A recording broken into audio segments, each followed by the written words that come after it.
இருந்தாலும் மறைந்தாலும் பெயர் சொல்ல வேண்டும், இவர் போல யார் என்று ஊர் சொல்ல வேண்டும் என்று வாழ்ந்து மறைஞ்ச புரட்சி தலைவருக்கும், என் இதய தெய்வம், என்னை உருவாக்கிய சிற்பி, அன்பு காட்டின அம்மா, வழிகாட்டின ஆசான், கருணை காட்டின கடவுள், எனக்கு முகவரி தந்த முதல்வர், தங்க தாரகை காவிரி தாய், என் தலைவி, புரட்சி தலைவி அம்மா அவர்களுக்கும் என் முதல் வணக்கங்கள். புரட்சி தலைவருக்கு பின், புரட்சி தலைவி அம்மா அவர்களுக்கு பின், புரட்சி தமிழராய், இயக்கத்துக்கு பொதுச் செயலாளராய், நம்மில் ஒருவராய், கழகத்தின் தலைவராய் இருக்கும் அண்ணன் எடப்பாடியார் அவர்களுக்கு என் வணக்கங்கள். புரட்சி தமிழர் அண்ணன் எடப்பாடியார் அவர்களின் இதய கனி நம்ம அண்ணன் எஸ்பி வேலுமணி.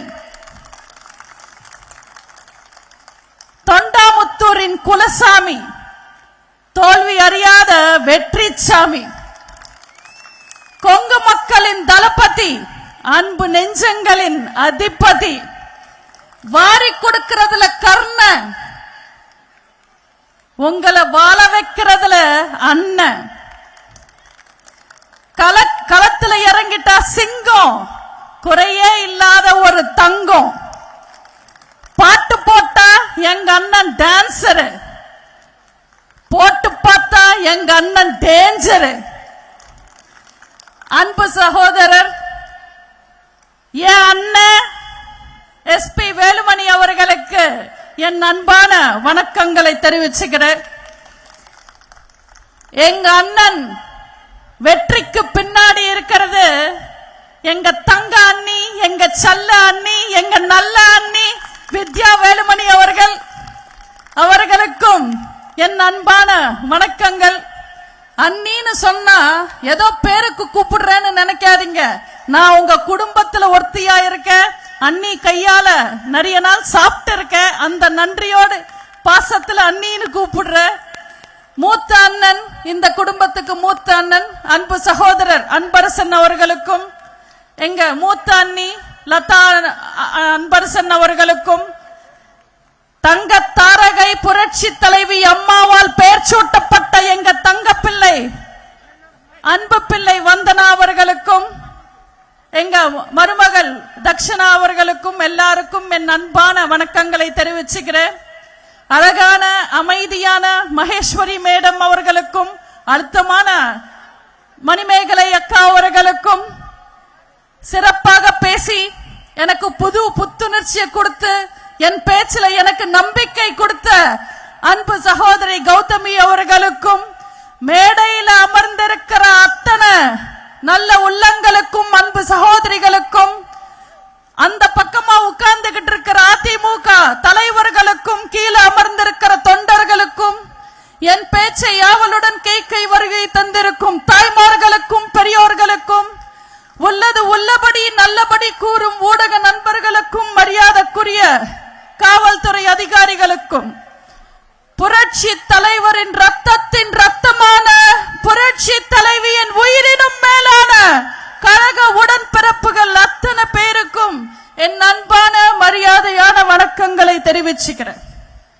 கோவை மரியாதை அண்ணா கோவை, மானம் அண்ணா கோவை, விவசாயம் அண்ணா கோவை, விசுவாசம் அண்ணா கோவை, அன்புன்னாலும் கோவை, பண்பன்னாலும் கோவை, கும்மி அண்ணாலும் கோவை, குசும்பன்னாலும் கோவை, விருந்தன்னாலும் கோவை, வெற்றி அண்ணாலும் கோவை, அம்மா அண்ணாலும் கோவை, அதிமுக அண்ணாலும் கோவை. இந்த கொங்கு நாட்டில் வாழ்ற சிங்க குட்டிங்களுக்கும், தங்க கட்டிங்களுக்கும், இந்த கொங்கு மண்ணுக்கும் வணங்கி என் பேச்சை ஆரம்பிச்சுக்கிறேன். பெண்மைன்னா மென்மைன்னு சொல்லுவாங்க. அதெல்லாம் உண்மை இல்ல, தயவு செஞ்சு நம்பிடாதீங்க. பெண்மைன்னா சக்தி, பெண்மைன்னா பலம். ஒரு பெண் சாபம் விட்டா கடவுள் கூட குழந்தையா மாறுவாரு. ஒரு பெண் கோவப்பட்டா மதுரையே எரிஞ்சு போகும். ஒரு பெண் கஷ்டப்பட்டா ராமாயணம், ஒரு பெண் அவமானப்பட்டா மகாபாரதம். ஆக்கிறதும் பெண்ணே, அழிக்கிறதும் பெண்ணே. அப்படிப்பட்ட சிறப்பு வாய்ந்த பெண்கள் அனைவருக்கும் என் வாழ்த்துக்களை தெரிவிச்சுக்கிறேன். இங்க எத்தனையோ சிங்க பெண்கள் உட்கார்ந்துகிட்டு இருக்காங்க. மேடையில எத்தனையோ பேர் இன்றைய காலகட்டத்தில் அரசியல்ல சிங்க பெண்களா இருக்காங்க. சிங்க பெண் அண்ணா ஞாபகத்துக்கு வர முதல் முகம் யாரோட முகம்? தமிழ்நாட்டின் முதல் சிங்க பெண் யார்? புரட்சி தலைவி அம்மா. நம்ம அம்மாவோட சிரிப்பை தவிர, சிரிப்பை விட பெரிய போதை மருந்து கிடையாது. அம்மாவோட சிரிப்பு நம்மள அப்படி மயக்கும். நம்ம அம்மாவோட கண்கள் விட பெரிய காந்தம் கிடையாது. நம்ம அம்மாவோட கண்கள் நம்மள அப்படி இழுக்கும். நம்ம அம்மாவோட வார்த்தை விட பெரிய வார்த்தை கிடையாது. ஏன்னா அந்த வார்த்தை உங்களை அப்படி கட்டி போடும். நம்ம அம்மாவோட அன்பு விட பெரிய அன்பு கிடையாது. ஏன்னா அந்த அன்பு உங்களை ராஜா மாதிரி வாழ வைக்கும். நம்ம அம்மாவோட விரலை விட சிறந்த விரல் கிடையாது. ஏன்னா அந்த விரல் உங்களை சுட்டி காட்டினா இந்த உலகமே உங்களை சுத்தி பார்க்கும். எல்லாரும் அம்மாவை தெய்வம்னு சொல்லுவாங்க, ஆனா நான் தேவதைன்னு சொல்லுவேன். தெய்வம் எப்பவுமே ஒரு படி மேல இருக்கும். தேவதை நம்ம கூடவே இருந்து நம்மளை காப்பாத்தும். அப்படி ஒரு தேவதையா தமிழ்நாட்டு கூடவே இருந்து நம்மளை காப்பாத்தினவங்க அம்மா. தன் கடைசி மூச்சு வரைக்கும் மக்களால் நான், மக்களுக்காகவே நான் வாழ்ந்த ஒரே தலைவி புரட்சி தலைவி அம்மா அவர்கள் மட்டும்தான். அந்த அம்மாக்கு உண்மையான வாரிசு நம்ம அண்ணன் எஸ்பி வேலுமணி அவர்கள். மக்கள் கிட்ட இருந்து எடுத்து அரசியல் செஞ்ச அரசியல்வாதிகளை தான் எல்லாரும் பார்த்திருப்பாங்க. ஆனா மக்களுக்கு கொடுத்தே பழகின ஒரே அரசியல்வாதி நம்ம அண்ணன் எஸ்பி வேலுமணி அவர்கள் மட்டும்தான். கொடுக்கிறதுல ரெண்டு வகை இருக்கு. ஒன்னு தானம், ஒன்னு தர்மம். கேட்டு செஞ்சா அது தானம், கேட்காமலே செஞ்சா அது தர்மம். அப்படி எத்தனை தர்ம காரியங்களை நம்ம எஸ்பி வேலுமணி அவர்கள் இந்த தொண்டாமுத்தூருக்கு செஞ்சிருக்காங்கன்னு உங்க எல்லாருக்குமே தெரியும். இந்த தொண்டாமுத்தூர்ல நம்ம அண்ணன் செஞ்ச சாதனைகள் எல்லாம் நான் பட்டியல் போட்டு சொல்லணும்னா அடுத்த மகளிர் தினம் கொண்டாட்டம் வரைக்கும் அந்த மீட்டிங் போகும். உங்க எல்லாருக்குமே அண்ணன் செஞ்ச சாதனைகள் எல்லாமே தெரியும். ஆனா உங்க ஞாபகத்துக்காக சிலது மட்டும் சொல்றேன். அவிநாசி அத்திக்கடவு கூட்டு குடிநீர் திட்டம் எத்தனை நாள் கனவு மக்களுக்கு நிறைவேற்றினவர் நம்ம அண்ணா. பில்லூர் கூட்டு குடிநீர் திட்டம் கொண்டு வந்தது நம்ம அண்ணா. 10.1 கிலோமீட்டர் அளவுக்கு தமிழ்நாட்டிலேயே நீளமான பாலத்தை கொண்டு வந்தது அதிமுக ஆட்சி. கொண்டு வர வச்சது நம்ம அண்ணன் எஸ்பி வேலுமணி அவர்கள். பாலத்தை கட்டி முடிச்சதுக்கு அப்புறம் ஆட்சிக்கு வந்த ஸ்டாலின் வழக்கம் போல ஸ்டிக்கர் ஒட்டிக்கிட்டு பாலத்தை திறந்தார். ஆனா மொத்த கோயம்புத்தூருக்கும் உண்மை என்னன்னு தெரியும். கோயம்புத்தூர் மக்களை அவ்வளவு லேசா எல்லாம் ஏமாத்திட முடியாது. கோவையில இருக்கிற 2 அடுக்கு மேம்பாலம், 3 ரயில்வே மேம்பாலம், 2 உயர்மட்ட மேம்பாலம் கொண்டு வந்து கோயம்புத்தூர் டிராபிக் குறைச்சது நம்ம அண்ணன் எஸ்பி வேலுமணி அவர்கள். இது இல்லாம திரும்புற பக்கம் எல்லாம் கான்கிரீட் சாலை, வாக்கிங் பாதை, பூங்காக்கள், ஏரிகளை சுத்தப்படுத்துறது, குளங்களை சுத்தப்படுத்துறதுன்னு மொத்த கோவைய ஸ்மார்ட்டா வச்சுக்கிட்டது அதிமுக ஆட்சி. அது நம்ம அண்ணனோட முயற்சி. இது இல்லாம கவர்மெண்ட் ஹாஸ்பிட்டல், எத்தனை mini clinic, 6 arts and science college கொண்டு வந்திருக்காரு. இப்படி மக்களுக்காக பார்த்து பார்த்து திட்டங்களை தீட்டுற ஒரே அரசியல்வாதி, ஒரே அமைச்சர் நம்ம அண்ணன் எஸ்பி வேலுமணி அவர்கள். சந்தனம் தான் மட்டும் மணக்காது, இருக்கிற காத்தையும் கூட இருக்கிற மக்களையும் சேர்த்துதான் மணக்க வைக்கும். அப்படிதான் நம்ம அண்ணன் வேலுமணி அவர்களும். அவர் மட்டும் மக்களை பத்தி யோசிச்சு மக்களுக்காக வேலை பார்க்க மாட்டாரு. அவரோட மொத்த குடும்பத்தையும் மக்களுக்காகவே வேலை பார்க்க வைப்பாங்க. அண்ணா இல்லன்னா வீட்டுல அண்ணி இருப்பாங்க. நீங்க போய் உங்க குறைய சொல்லலாம், உடனே உங்க குறைய தீர்த்து வைப்பாங்க. பிள்ளைங்களுக்கு கூட மக்கள் கிட்ட எப்படி பழகணும், எப்படி பார்க்கணும், எப்படி பார்த்துக்கணும்னு சொல்லி கொடுக்கிறவர் நம்ம அண்ணன் எஸ்பி வேலுமணி அவர்கள்.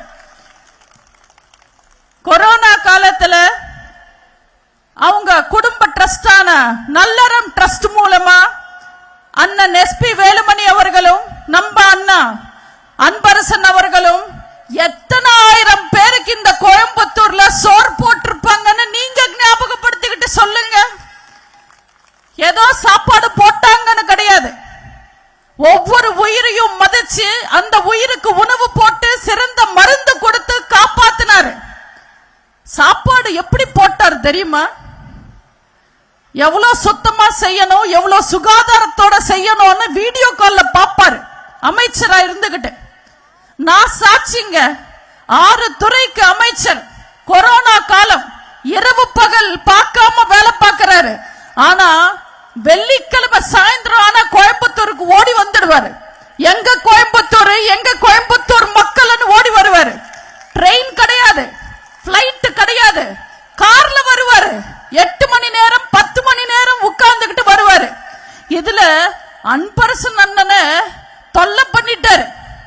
காய்கறி எங்க இருந்து வருது? ஊட்டியில இருந்து வருது, ஒட்டஞ்சத்திரத்துல இருந்து கொண்டாங்க, அங்கேயும் நல்லா இருக்கும்.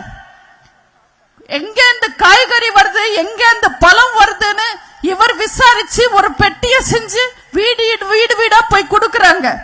கடைசி நேரத்துல டாக்டர் புரோட்டீன் சாப்பிட சொன்னாரு, முட்டை கொடுக்கலாம் மக்களுக்கு, ஒரு 12 முட்டை வைங்க டப்பாலன்னு சொல்றாரு. இல்லங்க உடைஞ்சிடும் சொன்னா அதெல்லாம் தெரியாது, பத்திரமா கொண்டு போய் மக்களுக்கு சேர்த்து விடுங்கன்னு சொல்ற. இப்படி மக்களோட தேவைகளை புரிஞ்சு அறிஞ்சு மக்களுக்காக செய்யற ஒரே அமைச்சர் நம்ம அண்ணன் எஸ்பி வேலுமணி அவர்கள். தேர்தல் வரும்போது மட்டும் அண்டா குண்டா கொடுத்துட்டு டோக்கன் கொடுத்துட்டு மக்களை ஏமாத்திட்டு தேர்தல் முடிஞ்சதுக்கு அப்புறம் கமிஷன் அடிக்க, கரப்ஷன் பண்ண, ஊழல் செஞ்சு ஜெயிலுக்கு போற சில அரசியல்வாதிங்க மாதிரி கிடையாது எங்க அண்ணன்.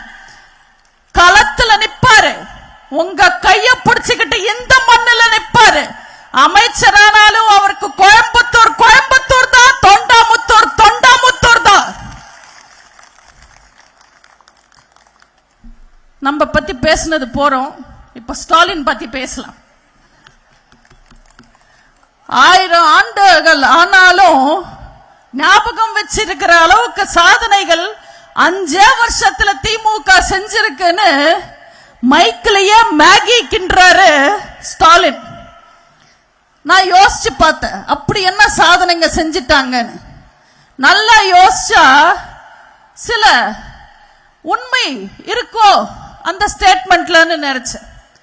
இந்தியாவுக்கு சுதந்திரம் கிடைச்சு 79 வருஷம் ஆச்சு. இந்த 79 வருஷத்துல எந்த ஆள தெரியாத அரசும் 6 லட்சம் கோடி 5 வருஷத்துல வாங்கினதில்லை கடனா.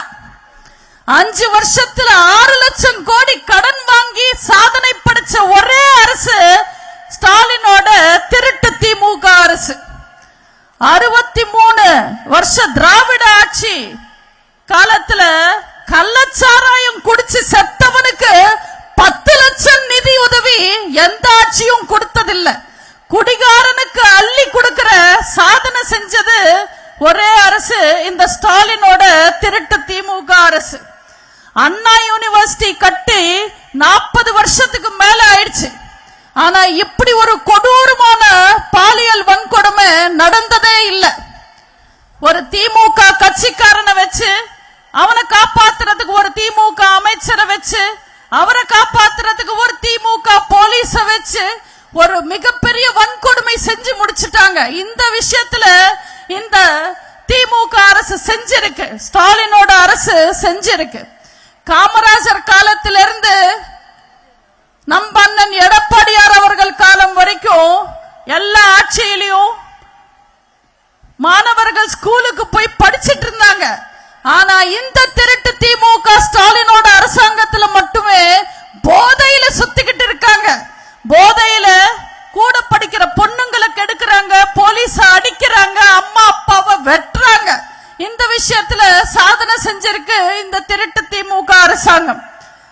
கிட்னி தானம் கண்டுபிடிச்ச நாட்கள்ல இருந்து இன்னைக்கு வரைக்கும் எந்த ஒரு ஆளுங்கட்சி எம்எல்ஏவும் கிட்னியை திருடினதில்லை. ஆனா 7 கிட்னி திருடின ஆளுங்கட்சி எம்எல்ஏ சாதனை படிச்சது திமுக எம்எல்ஏ இந்த திருட்டு திமுக அரசாங்கம். டாஸ்மாக் ஒன்னு கண்டுபிடிச்சதுக்கு அப்புறம் கவர்மெண்ட் டாஸ்மாக் நடத்த ஆரம்பிச்சதுக்கு அப்புறம் பாட்டிலுக்கு 10 ரூபாய் திருடி ஊழல் செஞ்சு கைதியாவும் அமைச்சராவும் டபுள் ஆக்ஷன் ஒரே ஒருத்தனை பண்ண வச்சு சாதனை படிச்ச அரசாங்கம் இந்த திருட்டு திமுகவோட அரசாங்கம். சொமாலியா என்ற நாடை அழிக்கிறதுக்கு 30 வருஷம் ஆச்சு. அந்த நாடு நாசமா போறதுக்கு 5 வருஷத்துல தமிழ்நாட்டை நாசமாக்குன சாதனை செஞ்சது இந்த திருட்டு திமுக அரசு. இந்த மாதிரி சோதனைகளை சாதனைகளாக்குன பெருமை ஸ்டாலினுக்கு உண்டு. இதுக்கு மேல திமுக தமிழ்நாட்டில் ஆட்சிக்கு வந்தா திமுக இருக்கும், ஆனா தமிழ்நாடு இருக்காது. பெண்களை பூமி தாய் பூமாதேவின்னு சொல்லுவாங்க. அவங்களுக்கு ரொம்ப பொறுமை, எவ்வளவு துன்பங்கள் கொடுத்தாலும் தாங்குவாங்க. அதனாலதான் பூமி தாய்வாங்க. ஆனா அந்த பூமி கூட ஒரு நாள் பொறுமையை இழந்துட்டு 2 உடைஞ்சு உலகத்தையே முழுகிடும். பூமி தாய் பொறுமைக்கும் எல்லாம் உண்டு.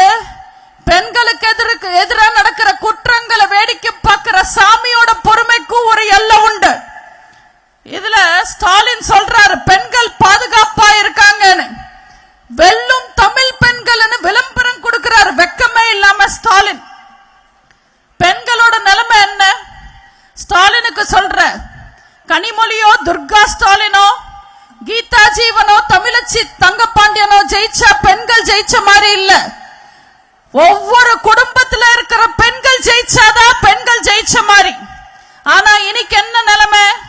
சாதாரண பெண்கள் சந்தைக்கு போக முடியல, குடும்ப பெண்கள் கோவிலுக்கு போக முடியல, சின்ன குழந்தைங்க ஸ்கூலுக்கு போக முடியல, கன்னி பொண்ணுங்க கல்லூரிக்கு போக முடியல. ஒரு பெண் கணவரோடையோ காதலனோடையோ அப்பா அம்மாவோடையோ நிம்மதியா வெளியில நடமாட முடியல. இன்னைக்கு ஒரு பொண்ணு வீட்டை விட்டு வெளியில போனா அவங்க குடும்பம் என் பொண்ணு நேரத்தோட வருவாளான்னு கவலைப்படுறதில்ல, மானத்தோட வருவாளா உயிரோட வருவாளான்னு கவலைப்படுறாங்க. இது எதனால நடக்குது? இதுக்கு காரணம் என்ன? போதை, கஞ்சா போதை, டாஸ்மாக் போதை. முன்வாசல் பின்வாசல் 24 மணி நேரமும் சாராயம் ஓடுது. அந்த போதையில அவன் பார்க்கறது தங்கையவா தாயா தாரமா யாருன்னு அவனுக்கு தெரியல. நீங்களே சொல்லுங்க, கொஞ்சம் யோசிச்சு பாருங்க. 2.5 வயசு குழந்தைய ஒரு திமுக காரன் கெடுக்கிறான். சாதாரண நிலையில இருக்கிற ஒருத்த இவ்வளவு கொடூரமான வேலையை செய்ய முடியுமா? ஒரு மிருகத்தால தான் இந்த மாதிரி செய்ய முடியும். பல் முளைக்காத குழந்தைய கெடுக்கிறாங்க, பல் போன மூதாட்டையும் கெடுக்கிறாங்க. எந்த பெண்களுக்கும் பாதுகாப்பே இல்லாம இருக்கு. சென்னையில 22 வயசு பொண்ண 4 பேர் இரவு ஃபுல்லா ரேப் பண்ணிருக்காங்க. சென்னையில அடையார்ல பெண்களுக்கு பாதுகாப்பு இல்லைன்னு நாங்க ஒன்னும் சும்மா சொல்லல. தூத்துக்குடியில ஒரு 14 வயசு பொண்ண கூட்டு பாலியல் வன்கொடுமை பண்ணிருக்காங்க, பலாத்காரம் பண்ணி சாகடிச்சிருக்காங்க. பெண்களோட பிச்சையில ஆட்சி அமைச்சார் ஸ்டாலின். இன்னைக்கு திமுக ஆட்சியில இருக்குன்னா அது தமிழ்நாட்டு பெண்கள் போட்ட பிச்சை. ஆனா இன்னைக்கு பெண்களோட நிலைமை என்ன? தூத்துக்குடியில ஏதோ விசாரிக்கிறதுக்காக டிராமா பண்றதுக்காக போனாங்க கனிமொழி தூத்துக்குடிக்கு ராணின்னு பேசிப்பாங்க. அவங்க ராணின்னா எப்படி இருக்கணும்? அந்த கோட்டையில இருக்கிற மக்கள் எல்லாம் உங்க கூட சேர்ந்து எதிரிகளை போராடணும். ஆனா தூத்துக்குடியில என்ன நிலைமை? அந்த தூத்துக்குடி கோட்டைக்குள்ளார ராணிய வரவிடாம மக்கள் துரத்துனாங்க. விளாத்தி குளத்துல விசாரிக்க போன கனிமொழிக்கு பாதுகாப்புக்கு 100 போலீஸ் கொடுத்திருக்காங்க. ஆனா சின்ன பொண்ணுங்க, கன்னி பொண்ணுங்க, தனியா போற பொண்ணுங்களுக்கு இந்த ஸ்டாலினோட ஆட்சியில எந்தவித பாதுகாப்பும் இல்ல. இந்த பெண்கள் விரோத திமுக, பெண்களை சாகடிக்கிற திமுக தமிழ்நாட்டில் உங்களுக்கு வேணுமா? பெண்களாகிய நீங்க தான் முடிவெடுக்கணும். ரெட்டலுக்கு தான் எங்க ஓட்டு. எதிர்த்து எவன் வந்தாலும் வெப்பம் வேட்டு. அண்ணன் எடப்பாடியாருக்கு தான் சிஎம் சீட்டுன்னு எவன் வந்தாலும் நீங்க துரத்தி அடிக்கணும். இவங்க ஒரு 1000 ரூபாய் கொடுத்துட்டு தமிழ்நாட்டு பெண்கள் அவங்களோட அடிமைன்னு நினைச்சுக்கிட்டு இருக்காங்க. நம்ம என்ன 1000 ரூபாய் வாங்கிட்டு திமுகக்கு நேர்ந்து விட்டு இருக்கோமா? நம்ம வீட்டு பொண்ணுங்களை நீங்க வாங்குற ஒவ்வொரு ரூபாவும் ஸ்டாலின் கொடுக்கிறது நம்ம வீட்டுல குடும்ப செலவுக்கு இல்ல, நம்மளுக்கு தெரிஞ்ச பொண்ணுங்களோட சாவுக்கு காரியத்துக்கு செலவு பண்ண.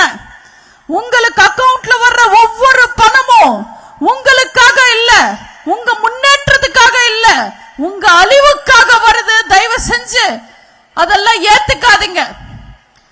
போன முறை எத்தனையோ பொய்யான வாக்குறுதிகள், போலி விளம்பரங்களை கொடுத்து மக்களை ஏமாத்தி ஆட்சிக்கு வந்தாங்க திமுக ஸ்டாலின்.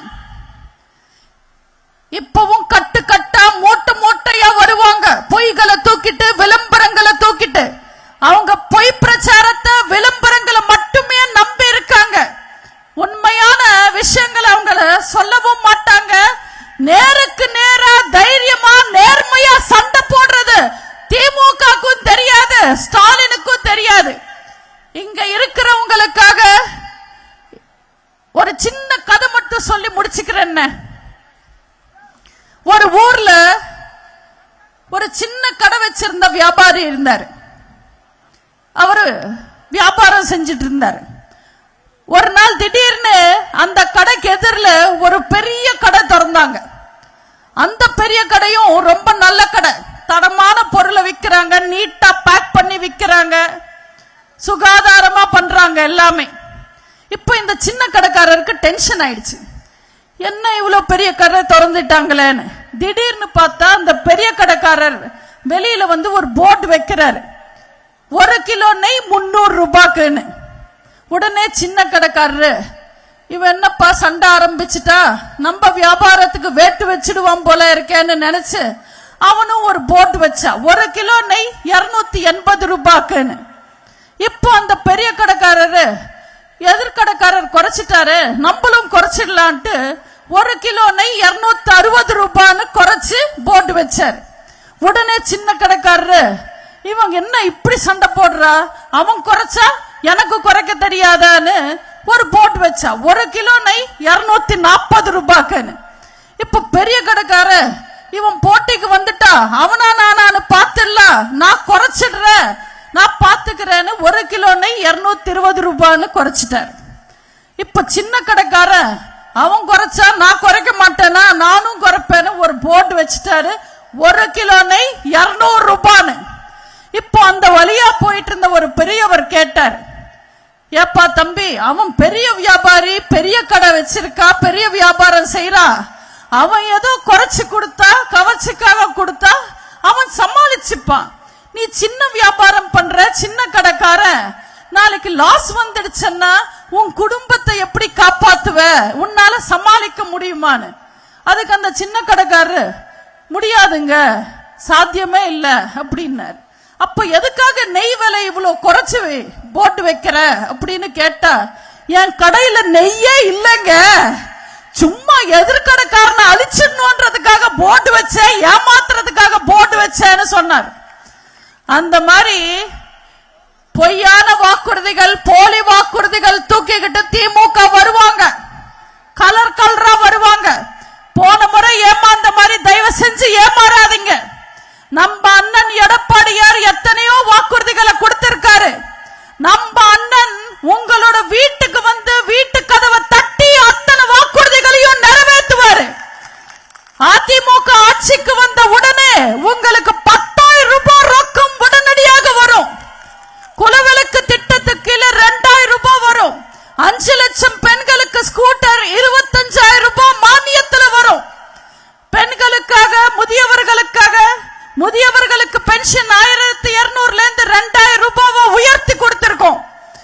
இப்படி மக்களுக்காக பார்த்து பார்த்து எத்தனையோ விஷயங்களை செஞ்சிருக்கோம். நீங்க ஓட்டு போடுறது உங்களுக்காகவோ எனக்காகவோ கிடையாது. ஒவ்வொரு